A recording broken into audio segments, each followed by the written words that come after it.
చాక్లెట్లు బర్గర్లు అంటే ఇష్టమా? ఆన్లైన్లో ఆర్డర్ చేసుకొని తెగ తినేస్తున్నారా? హాలిడే వస్తే హోటల్కి వెళ్ళి ఇష్టమైన ఫుడ్ లాగిచ్చేస్తున్నారా? అయితే కాస్త ఆలోచించండి. హైదరాబాద్లోని హోటళ్లు సూపర్ మార్కెట్లలో జరిగిన టాస్క్ ఫోర్స్ దాడుల్లో నమ్మలేని నిజాలు బయటపడ్డాయి. కాలం చెల్లిన వస్తువుల అమ్మకంపై ఫోకస్ పెట్టారు. నాసిరకం వస్తువులతో ఫుడ్ తయారు చేస్తున్న యజమానులపై ఆగ్రహం వ్యక్తం చేశారు. రత్నదీప్ సూపర్ మార్కెట్లో నాసిరకం చాక్లెట్లను టాస్క్ ఫోర్స్ అధికారులు గుర్తించారు. జంబో కింగ్ బర్గర్లో క్వాలిటీ లేని పిజ్జాలు కూడా సీజ్ చేశారు. కేఎఫ్సీకి సరైన మెడికల్ అనుమతి లేనట్లు గుర్తించారు టాస్క్ ఫోర్స్ అధికారులు. 5 స్టార్ ఫుడ్ కోర్ట్లోనూ నాణ్యత లోపించినట్టు గుర్తించారు. రాయలసీమ రుచి హోటల్లో నాసిరకం మైదా, భారీగా నిల్వ చేసిన పసుపు, వెల్లుల్లి పేస్ట్ను సీజ్ చేశారు. ఇక కిచెన్ అపరిశుభ్రతగా ఉండటం, బొద్దింకలు ఎక్కువగా ఉన్నట్టు గుర్తించారు. ఇప్పుడు 40 గ్రాముల జీడి ఇంగువ పొడి కొంటే 40 గ్రాముల జీడి ఇంగువ పొడి ఉచితం. ఇప్పుడు 40 గ్రాముల జీడి ఇంగువ పొడి కొంటే 40 గ్రాముల జీడి ఇంగువ పొడి ఉచితం. షాగౌజ్ హోటల్లో కూడా నాసిరకం వంటకాలు తయారు చేస్తున్నట్లు చెప్తున్నారు అధికారులు. ఇక కామత్ హోటల్లో సీల్ లేని టీ పౌడర్ గుర్తించారు.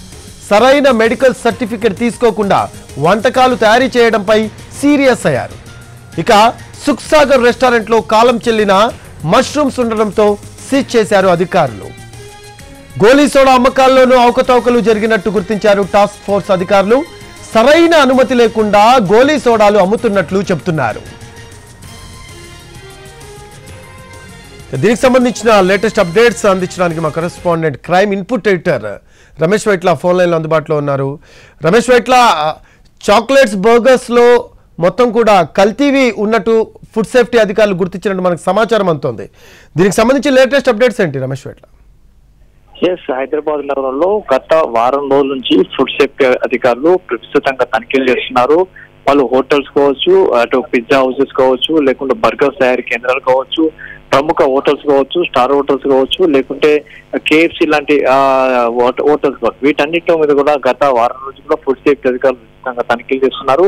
ఇప్పటికీ ఐస్ క్రీమ్ పార్లర్లు కూడా పెద్ద ఎత్తున నాసిరకం కెమికల్స్ కూడా గుర్తించడానికి నాసిరకం క్రీమ్లతోటి ఐస్ క్రీమ్ తయారు గుర్తించారు. అయితే ప్రముఖంగా హైదరాబాద్ నగరంలో పేరెన్నిక గల హోటల్స్ లో చాలా వరకు నాసిరకం ఫుడ్ కావచ్చు, లేకుంటే కాలం చెల్లిన ఫుడ్ తోటి, కాలం చెల్లిన వస్తువులతోటి ఫుడ్ తయారు చేయడం కావచ్చు, లేకుంటే కిచెన్ మొత్తం కూడా అస్తవ్యస్తంగా ఉండడానికి తోడుగా హైజీనిక్ గా లేకపోవడం లాంటివి గుర్తించడం జరిగింది. చాలా చోట్ల కూడా ఫుడ్ ఖరాబ్ అయిపోయిన చెడిపోయిన ఫుడ్ తోటి కూడా ఆహార పదార్థాలు తయారు చేసి అమ్మకాలు జరుపుతున్నట్టు కస్టమర్ సప్లై చేస్తున్నట్టు తేలింది. అయితే గత వారం రోజుల నుంచి కూడా ఫుడ్ సేఫ్టీ అధికారులు విస్తృతంగా తనిఖీలు చేసి ఎక్కడికెక్కడ ఆ హోటల్స్ యజమానులు కావచ్చు, లేకుంటే ఆ మేనేజర్ల పైన కూడా చర్యలు తీసుకుంటారు. ప్రస్తుతాన్ని చూసినట్లయితే నిన్న ఉదయం నుంచి రాత్రి వరకు కూడా ప్రముఖ హోటల్స్ కావచ్చు, ప్రముఖ బేకరీస్ కావచ్చు, లేకుంటే ఐస్ క్రీమ్ పార్లర్లు కావచ్చు, లేకుంటే కొన్ని రెస్టారెంట్ల మీద కూడా నిన్నటి నుంచి కూడా దాదాపు 8 ప్రాంతాల్లో 8 పెద్ద రెస్టారెంట్లు, హోటల్స్ పెద్ద ఫుడ్ సేఫ్టీ అధికారులు రేడ్ చేసి ఆ మేరకు పూర్తిగా తనిఖీలు చేసి అక్కడ ఉన్న నాసిరకం ఫుడ్ కావచ్చు,